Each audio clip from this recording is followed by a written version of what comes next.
The power of habit chapter 1।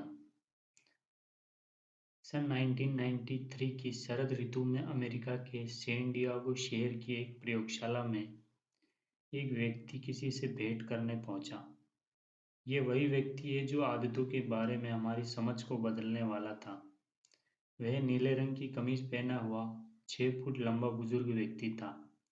उसके सफ़ेद बाल इतने घने थे कि किसी महाविद्यालय के 50वें पुनर्सम्मेलन समारोह में सबके मन में ईर्ष्या पैदा कर दे। गठिया की समस्या के कारण वे जरा लंगड़ाता था। अपनी पत्नी का हाथ पकड़कर वे उस प्रयोगशाला के हॉल में धीमी गति से चल रहा था, मानो उसे पता ना हो कि आगे क्या होने वाला है। लगभग 1 वर्ष पहले की बात है। यूजिन पॉली उफ ईपी, डॉक्टरी की लैंग्वेज में इसको इसी नाम से जाना जाता है, लॉस एंजलिस शहर के समुद्र तट पर बसे प्लाया देल रे के अपने घर पर था।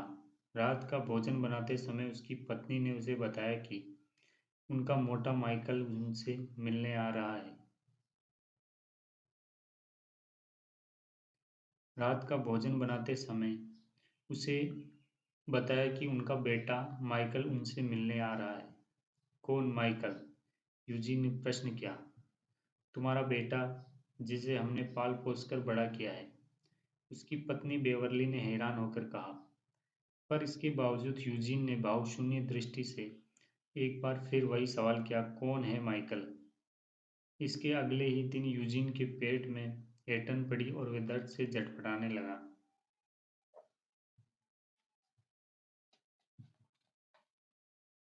उसे उल्टियाँ भी होने लगी। अगले 24 घंटों में ही वह इतना कमज़ोर हो गया कि बेवरली उसे घबराकर अस्पताल ले गई। उस समय यूजीन को 105 डिग्री बुखार था और अस्पताल में उसका बिस्तर पसीने से लथपथ हो गया था। वह बेहोश हो गया। जब उसे होश आया तो वह इतना आक्रामक हो चुका था कि कोई नर्स उसके हाथ में साइलिन लगाने आती तो वे उसे धक्का देकर चिल्लाने लग जाता। आखिरकार डॉक्टरों ने उसे बेहोशी की दवा देकर शांत किया। इसके बाद डॉक्टरों ने उसकी कमर से रीढ़ के जोड़ में एक लंबी सुई डालकर उसके मस्तिष्क मेरु द्रव्य की कुछ बूंदें हासिल की ताकि उसकी जांच की जा सके। मस्तिष्क मेरु द्रव्य निकालते समय ही डॉक्टरों को एहसास हो गया कि कुछ तो गड़बड़ है। दरअसल मस्तिष्क और रीढ़ की नसों के आसपास फैला हुआ ये द्रव्य संक्रमण और क्षति से बचाने का काम करता है। एक स्वस्थ इंसान में ये द्रव्य बिल्कुल साफ होता है और सुई में रेशम सा बहता हुआ आता है, लेकिन यूजीन के मेरुदंड से प्राप्त नमूना मटमैला था और सुई में धीरे धीरे ऐसे टपक रहा था मानो बालू के सूक्ष्म कणों से भरा हो। जांच के परिणाम आने पर यूजीन के डॉक्टरों को उसकी बीमारी का कारण पता चला। यूजीन को मस्तिष्क ज्वर था। उसे ये बीमारी अपेक्षाकृत कम खतरनाक माने जाने वाले एक वायरस के चपेट में आने से हुई थी, जो मुंह के छाले, बुखार के छाले और त्वचा में संक्रमण जैसी समस्याएं पैदा करता है। लेकिन कुछ दुर्लभ परिस्थितियों में ये वायरस इंसान के मस्तिष्क में प्रवेश कर जाता है, जिससे उस इंसान के विचारों और सपनों से संबंधित कोमल हिस्से को नष्ट कर देता है, जिसे कई लोग आत्मा का निवास स्थान भी मानते हैं। इससे गहरी क्षति पहुंचती है।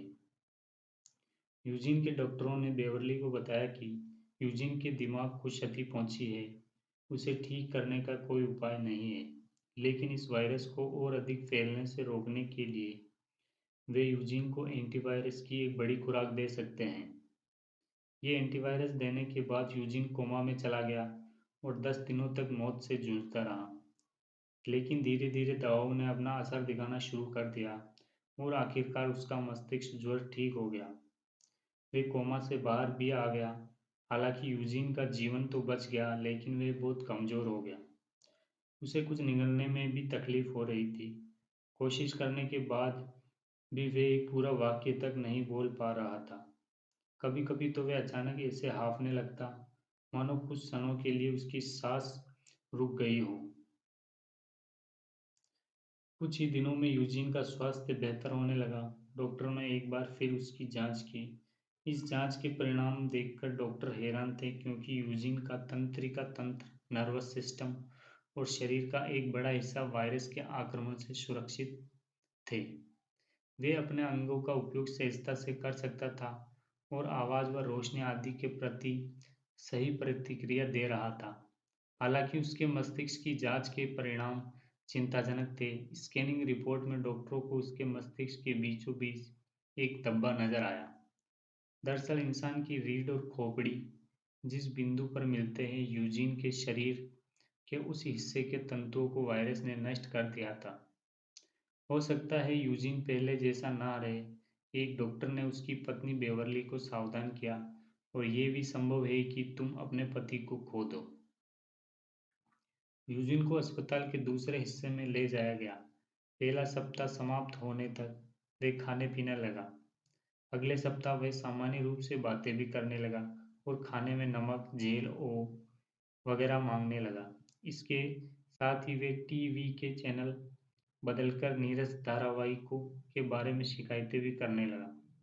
5 सप्ताह बाद यूजिन को अस्पताल से छुट्टी देकर पुनर्वास केंद्र भेज दिया गया। उस वक्त यूजीन आराम से चलने फिरने लगा था और साथ ही नर्सों को बिन मांगी सलाह भी देने लग गया था, जैसे सप्ताह के अंत की छुट्टी बिताने के लिए उन्हें कहाँ जाना चाहिए, इत्यादि वगैरह। मैंने पहली बार इस बीमारी से ग्रस्त किसी मरीज को स्वस्थ होते देखा है। मैं तुम्हें कोई झूठी उम्मीद नहीं बंधाना चाहता, लेकिन ये वाकई अद्भुत है, यूजीन के डॉक्टर ने उसकी पत्नी से कहा।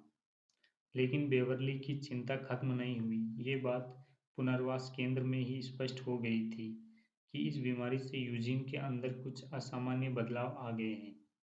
जैसे यूजीन सप्ताह के दिन भूल जाता था। बार बार बताने के बावजूद भी वे अपने डॉक्टरों और नर्सों के नाम याद नहीं रख पाता था। एक दिन जब डॉक्टर यूजीन के हालचाल पूछने के बाद उसके कमरे से बाहर निकल गया, तो यूजीन ने अपनी पत्नी बेवरली से पूछा,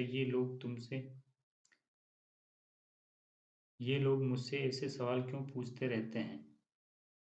घर वापस लौटने के बाद भी यूजीन में कई बदलाव नजर आए। उसे अपने मित्र याद नहीं थे।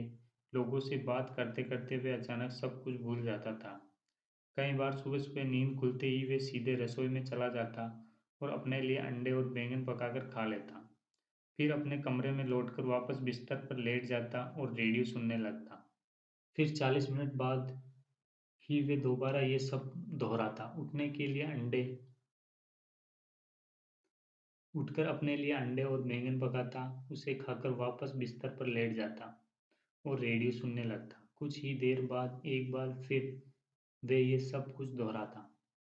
उसके इस अजीब व्यवहार से घबराकर बेरली उसके इस अजीब व्यवहार से घबराकर उसकी पत्नी उसे तुरंत विशेषज्ञों के पास ले गई। इन विशेषज्ञों में सैन डियागो की कैलिफोर्निया विश्वविद्यालय के एक शोधकर्ता भी शामिल थे। वह उन दिनों याददाश्त खोने के कारणों पर शोध कर रहे थे। एक दिन यूजीन और उसकी पत्नी विश्वविद्यालय परिसर पहुंच गए। वे एक दूसरे का हाथ थामे मुख्य हॉल को पार करते हुए आगे बढ़े। उन्हें एक परीक्षण कक्ष में बैठने के लिए कहा गया। यूजीन वहां बैठी एक युवती से बातें करने लगा और कंप्यूटर पर काम कर रही थी। यूजीन ने कंप्यूटर की ओर इशारा करते हुए कहा कि मेरी जवानी के दिनों में इस मशीन का आकार इस कमरे से भी बड़ा होता था और इसे रखने के लिए 6-6 फुट के कई रैकों की ज़रूरत पड़ती थी। मैंने इलेक्ट्रॉनिक्स के क्षेत्र में कई साल काम किया है, और अब इस मशीन को इतने छोटे आकार में देखकर मैं सचमुच आश्चर्य में पड़ जाता हूँ। वह युवती यूजीन की बात पर ध्यान दिए बगैर कंप्यूटर पर काम करती रही। अचानक यूजीन के चेहरे पर मुस्कान आ गई। ये सारे प्रिंटेड सर्किट्स, डायोड्स और डायोड्स कितना अद्भुत है। जब मैं इलेक्ट्रॉनिक्स के क्षेत्र में सक्रिय था, उस समय इन्हें रखने के लिए भी 6-6 फुट के कई रैकों की ज़रूरत पड़ती थी। तभी एक वैज्ञानिक ने कमरे में प्रवेश किया और उसने अपना परिचय दिया और यूजीन से उसकी उम्र पूछी। मेरी उम्र 59 या 60 होगी शायद, यूजीन ने उत्तर दिया, जबकि असल में उसकी उम्र 71 साल थी। वह वैज्ञानिक कंप्यूटर पर कुछ टाइप करने लगा। यूजीन ने मुस्कुराते हुए एक बार फिर कहा, "यह सचमुच अद्भुत अद्भुत है। जानते हो, जब मैं इलेक्ट्रॉनिक्स में था, तब इस मशीन को 6-6 फुट के कई रैकों पर रखा जाता था।" अब यूजीन ने इस सेम लाइन को लगभग 3 से 4 बार दोहरा दिया था, क्योंकि उसे पिछली चीज़ें याद नहीं रहती थी। ये वैज्ञानिक थे 52 वर्षीय लैरी स्क्वायर।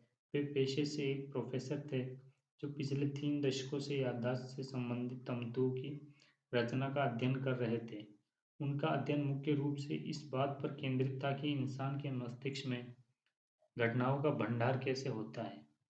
वे इसके विशेषज्ञ थे। यूजीन की इस बीमारी का कारण जल्द ही लैरी स्क्वायर और सैकड़ों अन्य शोधकर्ताओं के सामने एक बिल्कुल नए संसार के द्वार खोलने वाले थे। अभी तक आदतों के बारे में हमारी जो भी जानकारी या समझ थी, वे इन्हीं शोधकर्ताओं के अनेकों अध्ययन से बनी थी। स्क्वायर के प्रयोगों से सामने आया कि जो इंसान अपनी उम्र और ऐसी ही अनेक सामान्य बातें तक याद नहीं रख पाता, उसके अंदर भी आश्चर्यजनक रूप से जटिल आदतें, कॉम्प्लिकेटेड हैबिट्स विकसित होती रहती है। फिर आपको एहसास होता है कि हर इंसान रोजमर्रा का जीवन बिताने के लिए समान तंत्रिका प्रक्रियाओं पर ही निर्भर होता है।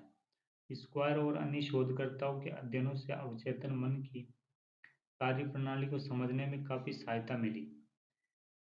इस वर्किंग सिस्टम का प्रभाव हमारे रोजमर्रा के ऐसे अनगिनत चुनावों पर पड़ता है जो हमें तार्किक तो लगते हैं, पर वास्तव में हमारी उन तीव्र इच्छाओं से प्रभावित होते हैं जिनसे हम करीब करीब अनजान होते हैं। धन्यवाद।